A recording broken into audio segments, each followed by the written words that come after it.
Ladies and gentlemen, we want to welcome you to this very special group, this very special evening. My name is Scott Casper, and this is the greatest showcase of wrestling heritage in America, and dare I say, in the world. Ladies and gentlemen, how about a big round of applause for all of you who are collected here tonight and those on our stage.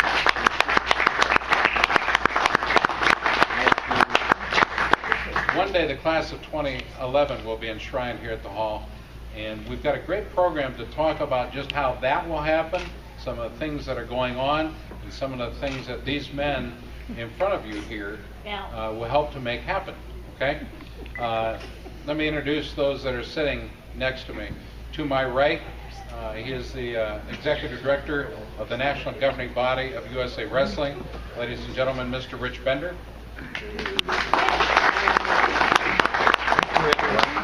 To his right, he's retired a couple times now. Most recently, just this last weekend, he was retired by the University of Iowa, and I understand they're going to give you a statue now?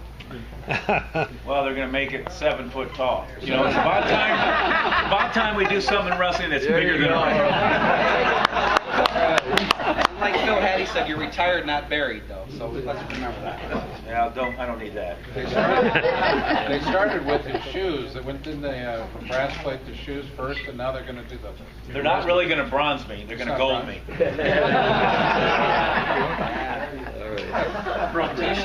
That's it. Next to him, ladies and gentlemen, is Dan Gable. How about a round of applause for Dan Gable? To my immediate left is the Executive Director of the National Wrestling Hall of Fame. Ladies and gentlemen, the changes that he has made since his arrival have been phenomenal. How about a round of applause for Mr. Leroy Smith? Next to him, my far left, is the Executive Director of the National Wrestling Coaches Association. Ladies and gentlemen, Mr. Mike Moyer here. Collectively, these guys are what we call the Wrestling Alliance. They represent a lot of us, but they are here for a reason. We have some questions, some answers, and I think you would like to maybe even challenge them a little bit, as I think they are challenged daily. So what do you say?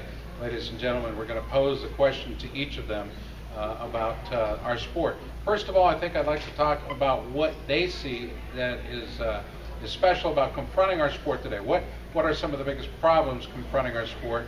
And furthermore, how we're dealing with it. And I think, do you want me to start with Rich Bender, and then we'll come to the left side? Sure, that sounds okay.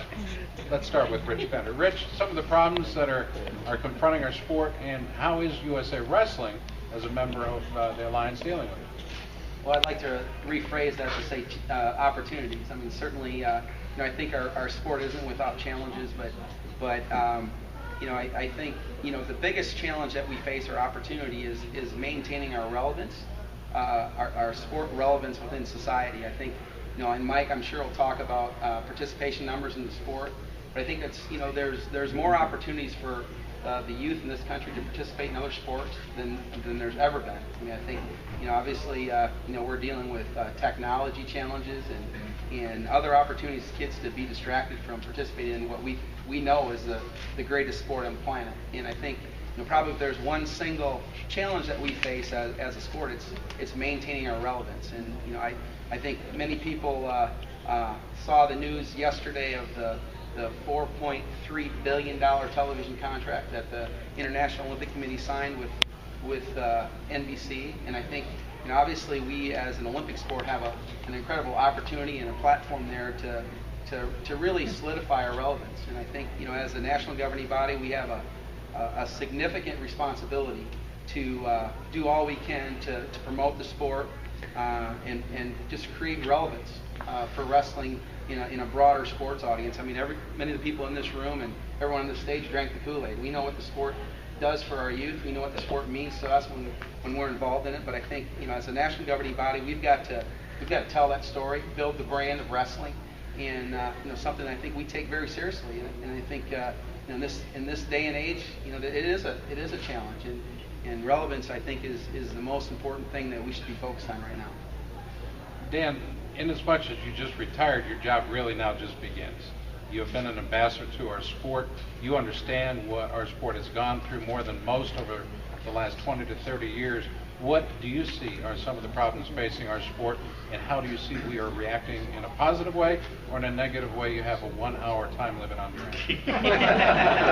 I don't need that. Actually, we do. Otherwise, we can't hear it on the recording. Oh, okay. Sorry. You're teaching me something that I need to know. I appreciate that. But basically, people ask me all the time, what can I do to help the sport of wrestling? You know, and I don't have enough answers to give them. I should be able to give them unbelievable number of multi-answers, but they got to be structured correctly. And I think what's really been going on in the last couple of years is that we need to have a structure in our sport that when they ask that question, it's real simple. It's a real simple question. You know, when you ask me that, I should be able to just tell you exactly what you want to hear. And we can't do that exactly right now because there's so many different things in so many different ways that we're not a structure that flows smoothly. We need to be more efficient on a daily basis. So the bottom line for me is I want a strong voice in our sport. And more than just a strong voice, I want a strong structure that actually people know what to do. They don't have to ask what to do. And it moves us forward in the whole gamma of sports. So we move up the ladder a little bit. I think there's been some indications of how to do that. For example, the Big Ten Network just recently has involved wrestling a lot, and we've been able to jump and be able to do more every year. And you know, I think we can thank Cliff Keenan there, advertising, that type of stuff. Jay Robinson advertises on there. The people are smart because, you know, they're getting out. They're getting out there. But we need a situation, and that situation is actually happening right now. But we can't let up on it. And if we let up on it, it's not going to go anywhere. And there's some good leaders right now, right up here. These three guys are only three of the multi-number of leaders, but three of the highest leaders in our sport that working together, creating a structure that's already there, but not one that's is flowing well as it should. And when that happens, then we're going to make some progress. We've already made progress. I mean, already, you know, the museums, Iowa, Oklahoma, Smith, Gable. I worked for him a little bit. You know? A little bit. Because I am retired. But, you know, it's just, it's cooperation, it's efficiency, and we're on the right move like never before. But we can't let up. And we have to have our leaders continue on a daily basis moving forward, and they are, I'm going to tell you right now, they are moving forward like never before. I've never seen three guys that are willing to cooperate, but there's a lot more out there yet, a lot more leaders, but it's going to be, you know, these people that have to get together first, and we are underway right now. So I think even though we have some negatives happen, we'll eliminate a lot of those negatives over time, and we'll be better for it. So that's where I'm at. Thank you, Dan.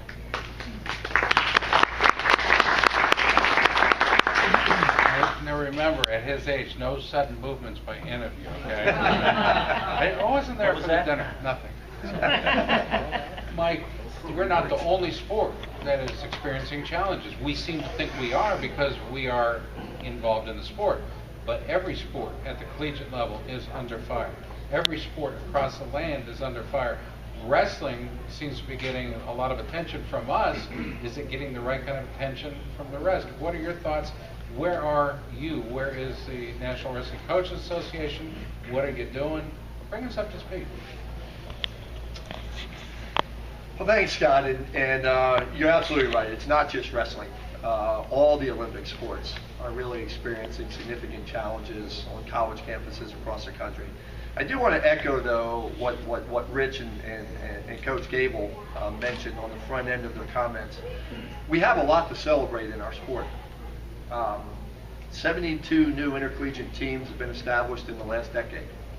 We've had 19 new teams just in the last year, about the last 15 months. 14 of those teams are at faith-based institutions, which probably represents the single best opportunity for us to grow our sport intercollegiately right now. We've had high school participation has grown by 40,000 over the last decade. The NCAA championships last March sold 105,000 tickets, a record. And women's wrestling is really growing. We now have, there's almost twice as many high school women wrestling today as there are high school women rowers. But there's 144 NCAA women's rowing teams, and we don't have a single NCAA women's wrestling team. So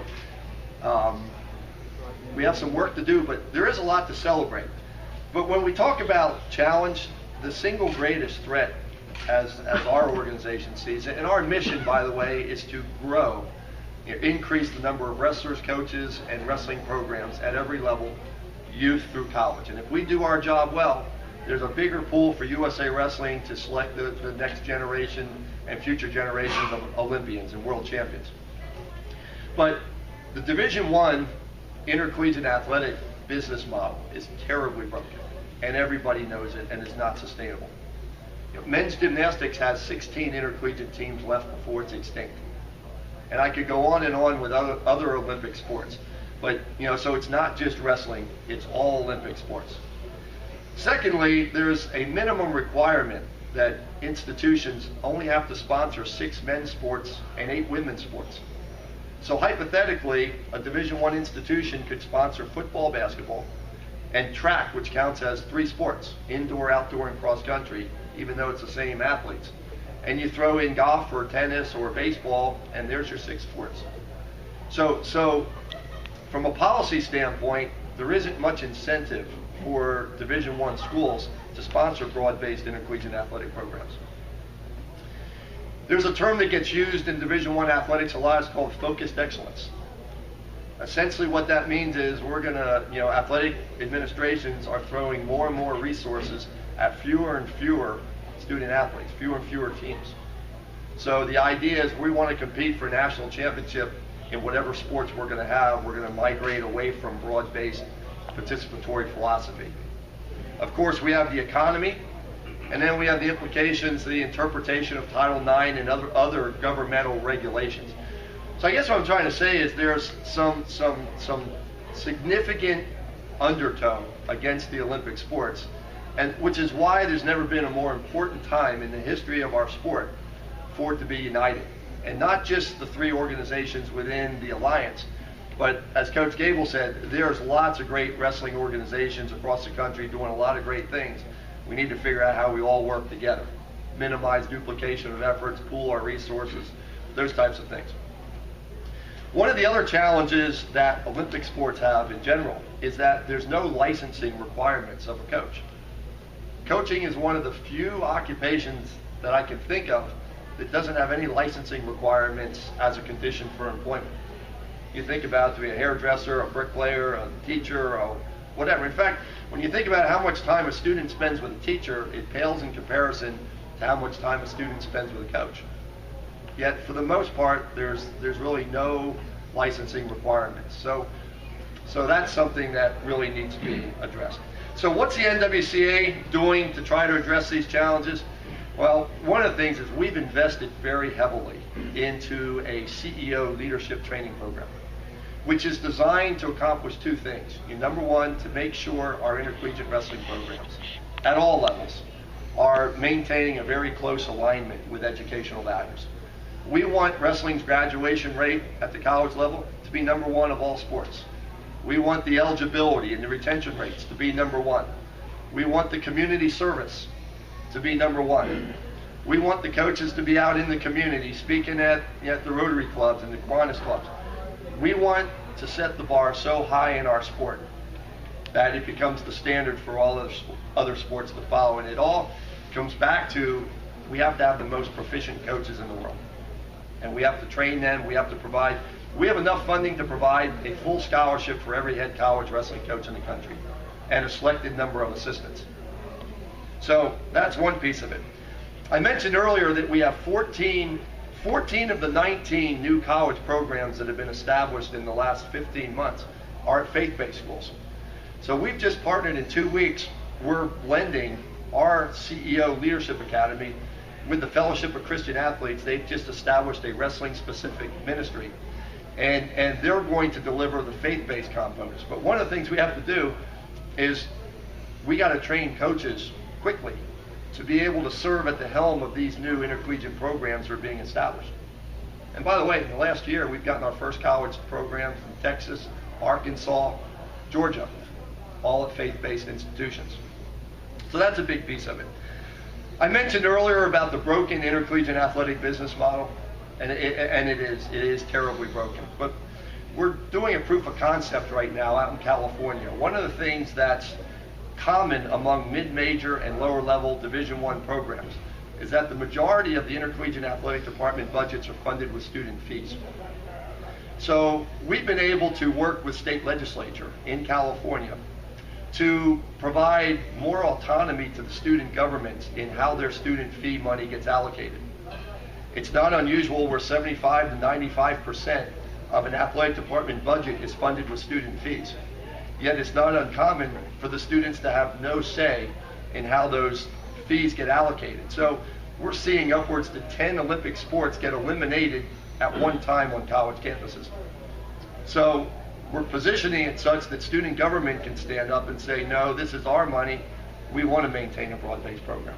And if this concept works, it's something that's portable in other states across the country.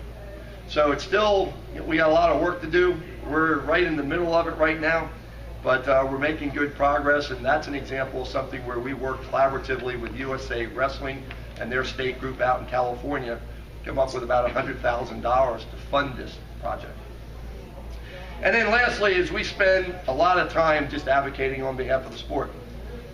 We send a letter out to every university and college president and athletic director every fall, thanking those that sponsor intercollegiate wrestling and asking those that don't to please consider doing so for a laundry list of reasons. And we typically get a dozen calls off of that a year from administrators saying, let's talk.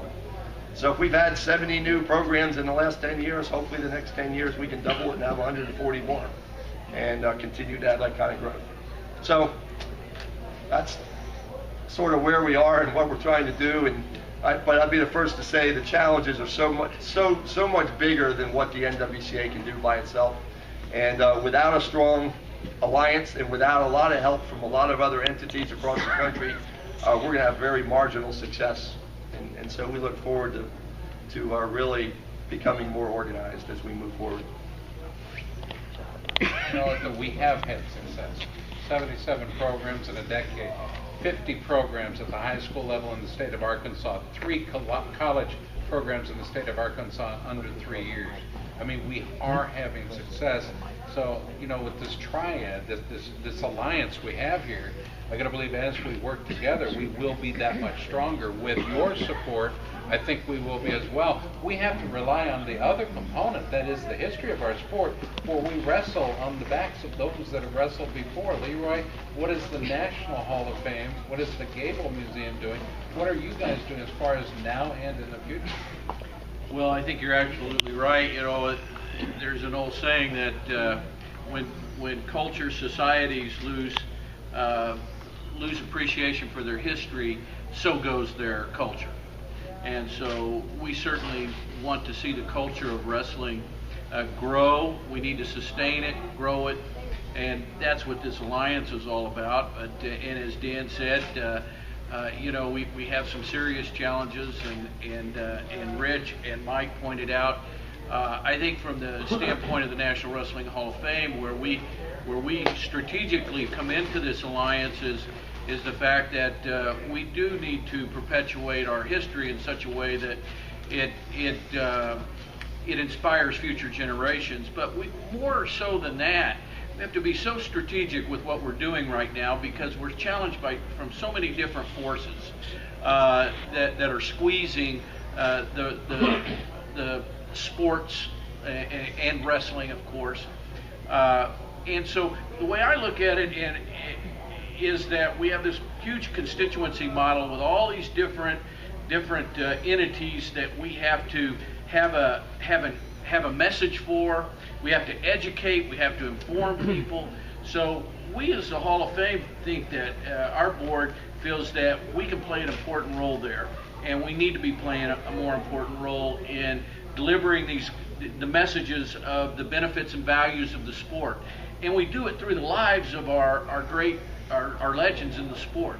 So we're very excited about that. In fact, we have a strategic plan that in the last several years we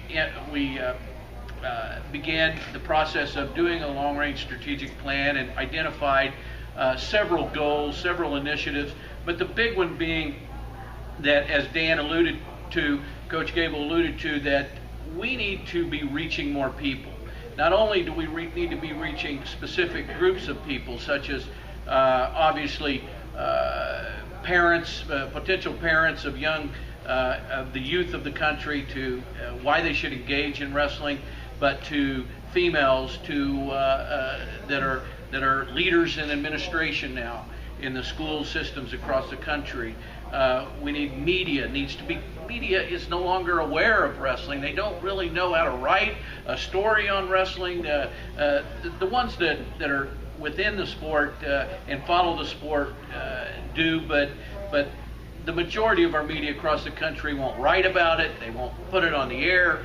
So we cannot let up. We have to be relentless on getting messages and informing people about who and what we are. And there's no better way for us to do it than through the great stories that we have and that we're going to create, and do it in a digital way and a strategic way with good messaging. We need the messaging from the USA Wrestling. We need the messaging from the Coaches Association. And I think Coach was absolutely right in saying that we've got to make a bigger impact. So we've got to be more strategic, and that's where we're heading. We are everything we're doing. We're launching a campaign to renovate our museums, and really what we're trying to do is create these platforms for us to digitize our stories, make them exciting, make them creative, give good messaging with them, create curriculum packages, advocacy packages, and find new ways to deliver them. And that's the outreach we've got to, as our Hall of Fames, we can't expect everybody, and most people aren't going to come to the museums. We will get our fair share, but we've got to go out to the people, and we've got to take our message to the people. So that's where we're aligning, and that's where we're real excited about this alliance and working together and pulling all in a common direction. So if I get this right, universities, and I'm just going to use Iowa State as an example, has an outreach program. They have satellite campuses. Is that what you're suggesting?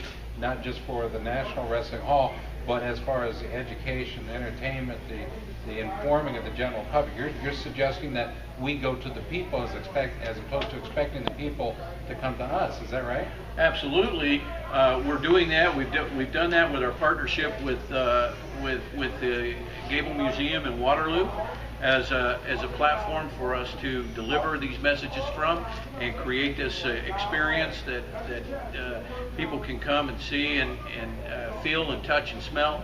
But we have to take it to the people, and we've got to create relationships and networks, and as these guys have mentioned, we can't just be ourselves. We're open to everyone as far as a network that can help us break new ground. And the alliance, Coach Gable, is the alliance where you would like it to be? I mean, is this the brain trust? Is this the leadership group that you're going to, be willing to endorse and say, hey, this is where I want our sport to be. This is where I want it to be in 5 years. Are these the guys that can get us there? Is this the group that will lead us? Well, if they're not, we're going to replace them. So.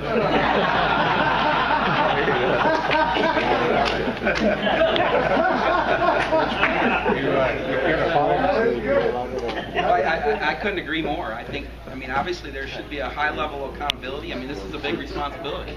I mean, when I signed on to serve in my role, I recognize the responsibility, and I think that, I mean, you're dang right, Coach. I mean, if we're not getting the job done, we should be fired. And I think that we should all take that very seriously. And I know it's kind of a joke, but I mean, it's real. I feel it every day. I think about it 24/7 about how do we move the sport forward, and how do we become a better organization with USA Wrestling. I think this alliance gives us a great platform to eliminate duplication of effort within our sport and really create some efficiencies for us to really get together and move things forward. And I know we might talk a little bit about college wrestling and the opportunities that are there, and let's face it, dwindling at the Division I level. I mean, that's important to USA Wrestling, and I think that as a leader of the national governing body, cannot deny that that's a key indicator for the success and the strength of our sport, and that is strong Division I college wrestling. And I think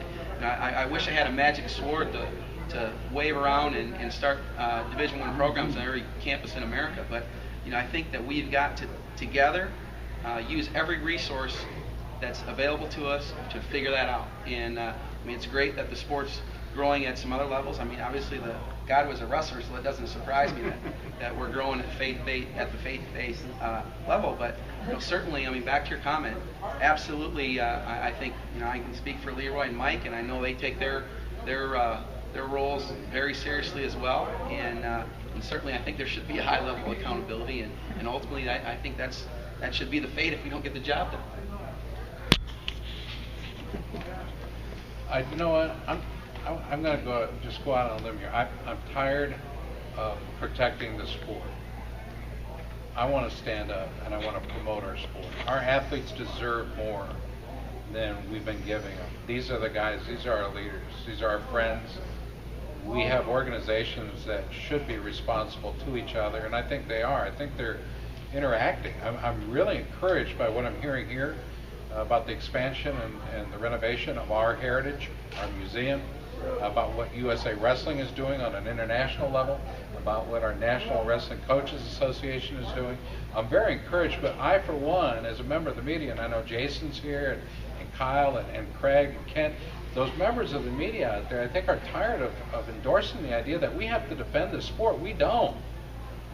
We don't for one more minute. I want you to change that word, change your vocabulary to say that we have to endorse our athletes, to promote our athletes. They have the best stories. I think you said it earlier, that we've all had a drink of the Kool-Aid. My friend, I make it daily. I'm inspired by our athletes, by the history of our sport every single day, about young men who wrestle their way through Calvary Chapel High School and give me such an enormous amount of satisfaction by what he's getting out of the sport. I don't care if you win another medal, win another award the rest of your career. That's not important to me. It's about the young man that you become. It's about this sport. And if we boil it down to what sport really is, it was never designed to make $1 for a university. But we painted ourselves into a $3.5 to $4 million corner, and that's by paying people to coach our football teams or our basketball teams, so we can no longer afford to offer the opportunity to compete. It was meant to broaden the mind and encourage learning. But what we have here are three guys and Coach Gable and the rest of you who care enough to be here tonight, who will openly endorse the idea that we no longer have to protect our sport, we have to promote it. And together, I think, with each one of these members of the Alliance, I think we can do that. I think we need to pull together, and you've heard it before, pulling together. We can get the job done, but we have to do it together. And I'm grateful for Coach Gable, who many years ago, and he knows this story, I started a little radio program with a buddy of mine because I wanted a way to say thank you for a guy that encouraged me to stay in college. Without him, without one of his teammates, Tom Lepic, I couldn't have afforded to go to college. He gave me an opportunity. He believed in me, whether he believed in everybody just like he did me or not wasn't important. He believed in me, and I found him through the sport of wrestling, and I'll never be able to thank him enough. Rich Bender, who believes in me every day. We're doing television, radio. He believes in us. No, I want to say Mike Moyer does a hell of a job in what he does, but man, it's like one guy against a billion. You know what, Mike? We're with you 100%. We may not always agree with you, but dang it, we're not in your shoes. I will be happy to do whatever I can to help. And then, of course, Leroy Smith, who's been there, done that as a coach, as a leader, as a fundraiser, and now he's the proprietor of our history. Together, we can do it. Gentlemen, this is the alliance, and these are the people who support you. So thank you for coming here tonight and answering the questions. Everybody, how about a big round of applause to all these guys? Just one last thing. I just want to clarify this Kool-Aid. It's the kind you toast with and you celebrate with. It energizes you. Okay, I just want to make sure you know. One more time. How about a round of applause for these guys?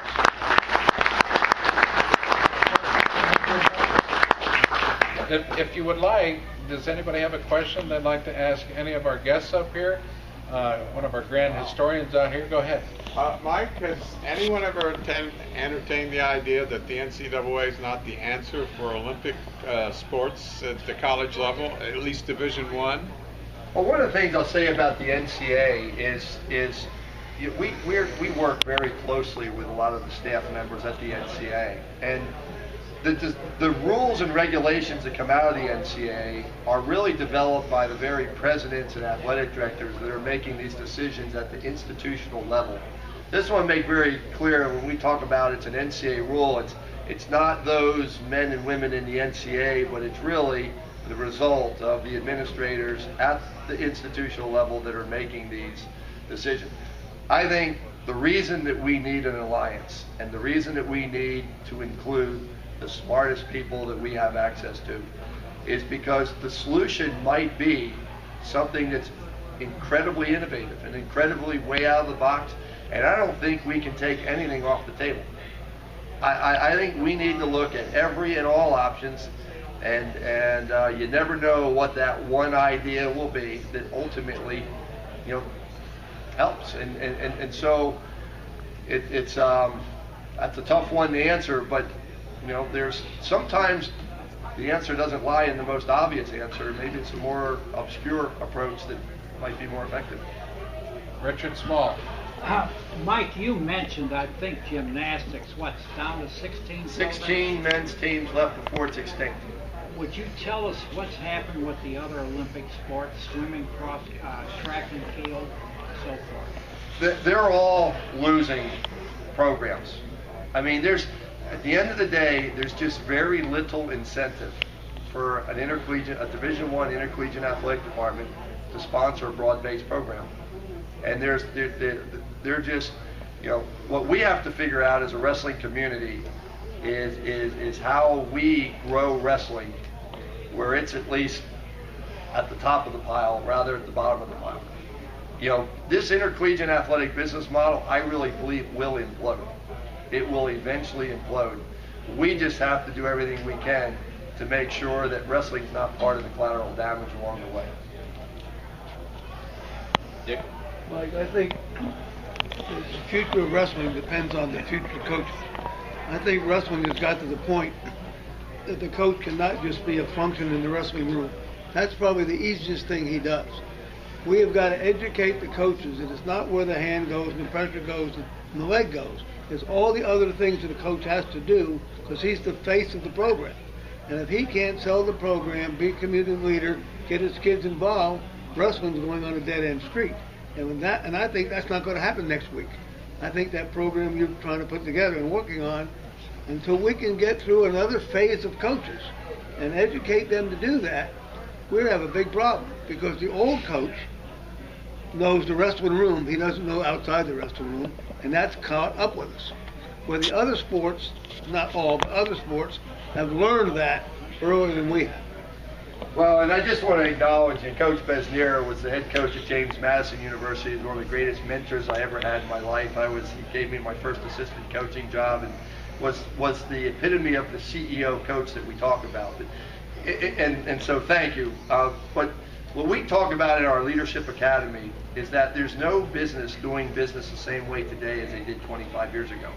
And the same thing goes for the way we conduct our programs. we can't conduct our programs the same way as we did 25 years ago. And whether we like it or not, the role of a coach today is that of a CEO. And we don't expect the coaches to be experts in every area, but we do expect the coach to recognize the scope of what needs to be done to determine what he or she, because we now have some women wrestling coaches out there, what they are best at doing and how they surround themselves with people who are good at doing the things that that coach isn't. I mean, really, and we have a lot of CEOs in the room. I think everybody identifies with that. But you know, I'm not aware of another sport group a coaches association out there that's doing what we're trying to do at the college level. And again, we want to set the standard high, and we want to make sure that our coaches are the most proficient coaches anywhere in the world. But you're right on, Coach Besnier. I applaud the level of cooperation that you all have expressed here among those in the wrestling community. But I suggest that in order to combat the dragons that are out there that are confronting men's Olympic sports, we have to go beyond the wrestling community into the other men's Olympic sports that are affected by these dragons. Now, only passing reference was made. I'm glad Mike mentioned it. But the biggest dragon out there is the interpretation of Title IX, which requires that the ratio of athletes by gender mirror the ratio of students by gender. And as long as that is the rule of the land, we will see very little headway in increasing opportunities for kids once they get out of high school to wrestle in college. So I can't emphasize enough my own belief, and many coaches and others that care about wrestling, the absolute basic need to continue this fight. It may seem like painting the Golden Gate Bridge, you never quite finish. But if that's what it is, then that's what it takes. My experience is the wrestling community is the best community to take this lead, because the other sports don't seem to have the tenacity that the wrestlers have. So, I mean, those people like me look to you guys to really carry the day on this, and we will prevail. But in light of the National Women's lawsuit against 12 high school districts, where the same proportionality rule now appears a possibility at the high school level, unthinkable, the problem is worsening. That'll have an effect on colleges, obviously, and USA Wrestling, because there won't be as many available athletes. Anyway, this is more of a comment than a question. I apologize, but I would just like to ask one or two of you your reaction to this and what you think. How do you think about this problem? You want to take that? Well, certainly, it is an initiative within the U.S. Olympic Committee. I mean, we have a group that's been formed, a collaborative group with the NC2A to really address all the issues that I guess negatively impact the opportunity for Olympic athletes at the collegiate level.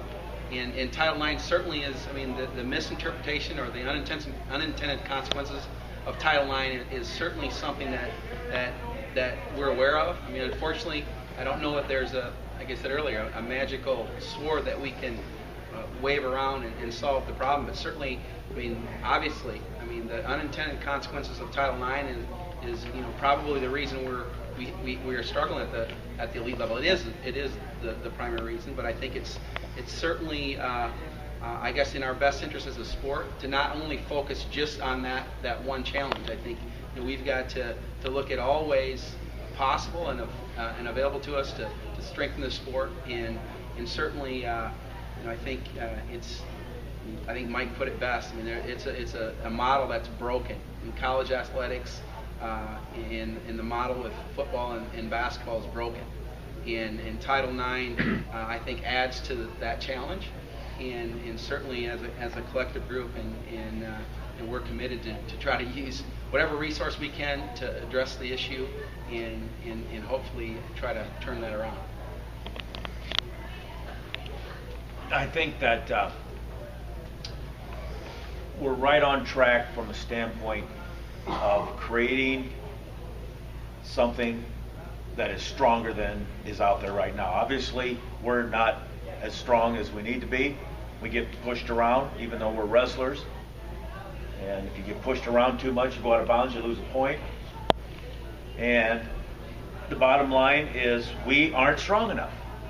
And we can't focus and make an impact on the proper people as well as we would like to. With a stronger organization, with a stronger voice, I think we'll have more of an impact. That's the bottom line. And that doesn't mean nobody should not. I would say that the other thing is the College Sports Council, which you're a part of, is that correct? Yes. Is a very important piece of all this. And when this group can start functioning, then I think you'll have a better opportunity to be able to make a bigger impact on what you're doing, how you fit in, how it works, and the bottom line is everybody's going to be better off. But right now, without this, and I just want to make sure you understand that I don't think it's downlooked or not looked at. I think it really is. I think it's been looked at upside down, sideways, and backwards, to be honest with you. And I think you're working with it every day, and they'll need that expertise even more. And with that in mind, we'll have a better shot at making something that is real instead of helpful only in one area. You know, everybody should have an opportunity. And nobody should have an opportunity eliminated because of somebody else. You know, and so it's in the making, I think. I want you to look at it from a little bit more positive point of view, but not like you can't be involved. You've got to be involved, and you have to be strong and help. You got to help. It's big time. And these guys got to go to you, and you got to go to them. Yes. Yeah, I think Rich kind of said it, and you just said it. I mean, proportionality is a monumental issue that the sport faces, and the sport has to face more than just the proportionality issue, because that's almost unsolvable at this point. Because when I was at the USOC, last few years of USA Wrestling, we tried to enlist the rest of the governing bodies to look at proportionality and look at the unintended consequences of that in mind. Not one of them would even sign a resolution, let alone help us. When we were at the USOC, we formed this NCAA task force, and we came up with a set of recommendations that went nowhere to look at solving this issue. But it's a proportionality issue, and then it's an economic issue, as Mike's well described. But one of the problems that we face is the other coaches associations are less capable and less well organized and less well funded and less well motivated than Mike's organization. He does the best job of anybody in the collegiate coaches associations. So there's not much help there. The governing bodies don't feel the sense of urgency that USA Wrestling does. So there's not much help there. The USOC is not going to go out much of a political limb, so there's not much help there in proportionality. We're going to have to try and use all those groups, but we're going to have to do what we do ourselves in the sport. And proportionality is one thing we can't lose sight of. We have to focus on it and see what we can do. But the entrenchment that Mike's talked about is critical. Wrestling's got to entrench itself so it can face what's coming, and it's not going to get better. It's not going to get better anytime soon. Thank you. Final question. Well, two things. First of all, I think we're at a very encouraging point in the sport. I think we've finally sort of become enlightened a bit that we have a big job to do. And we're all going to have to saddle up and get together and go after it. If you study the best corporations in the world, and I've looked at a lot of them and I've studied a lot of them, you look at the very best ones, internally, they are very simple organizations. They have a vision, whatever that vision may be, if it's excellence or to be the best achieving corporation in America, they have a very clear-cut vision of where they're going. Their products may be complicated, the mechanisms of delivering it to the consumer may be complicated, but their corporation, the highly successful ones, are inordinately simple. They have a clear vision, and they sell that vision to everyone in their company so everyone has a clear understanding of where they're going. And I think we're on the verge of getting there. We're not there yet. We need, from this select group and then a few others that probably join it, we need a very clear vision of where we're going in the future. And it's got to be a vision statement that says, here's where we want to take wrestling, and then we go about building all the blocks to get there. And so I think we need to take some models off of some major successful corporations. How did they get there? And they got there with a clear understanding of what they want to be and who they want to be. So I think we're really on the threshold, but we have so much work ahead of us in that regard. But it's encouraging. Well, thank you very much. One request. This is coming from the grassroots side. I'm Morgan's coach. I coach out at Calvary Chapel High School. I'm also a minister there at Calvary Chapel. And I just want to tell you that the hero cupboard is bare for our kids. And I want to ask you guys are in control of a lot of great people. You have access to great heroes for our kids. Can you please put together more programs where those Olympians have access to our kids? Because in this vast vacuum of heroes, pop culture, Hollywood, just horrible examples are inserted there, and sadly our kids buy it, and we lose them. And we lose them from wrestling, and when I come upon a family, it's often like a car wreck because they're so far down the road of chasing these bad images. I do remember when I was coming up in wrestling, I'm a child of wrestling. Through the 80s and 90s, I remember the access that I had to great wrestlers, and they were my heroes. Leroy was my coach. John Azevedo was my coach. They changed my life. They saved my life. And I want to make sure that you guys, in your stewardship of your job, that you're making sure that these new heroes have access to our kids, because I promise you it will change their lives. So please try to put together more programs of like maybe an OTC open house, or maybe little Southwest regional, mixers with Olympians that maybe they've had surgery, they can't train right now. Maybe they can come out and kind of do a clinic and let them talk and let them sign autographs and things like that. You will grab a whole bunch of young men that want to be a part of something, and I promise you it will work. So that's just my request to you guys. Well done, Coach. Coach, by the way, congratulations on the job you did with Morgan paying more balance to the young men. Thank you very much for your commentary tonight. The questions, I think, have been outstanding, and the time for these guys has been, I think, well spent. But I think we need to do it every year. That's our challenge. Is we need to gather the powerful minds of this sport. But I cover a lot of sports, and I don't see this kind of community. We have something very special here, and I know that if we let that get away from us, we won't have what we have. So thank you very much for coming out tonight, and we'll look forward to seeing you at the balance of the week. Don't forget, tickets still available for Oklahoma City and the World Team Trials. If you don't have them yet, let's get it. Let's get it. A lot of great wrestling. Thank you, everybody.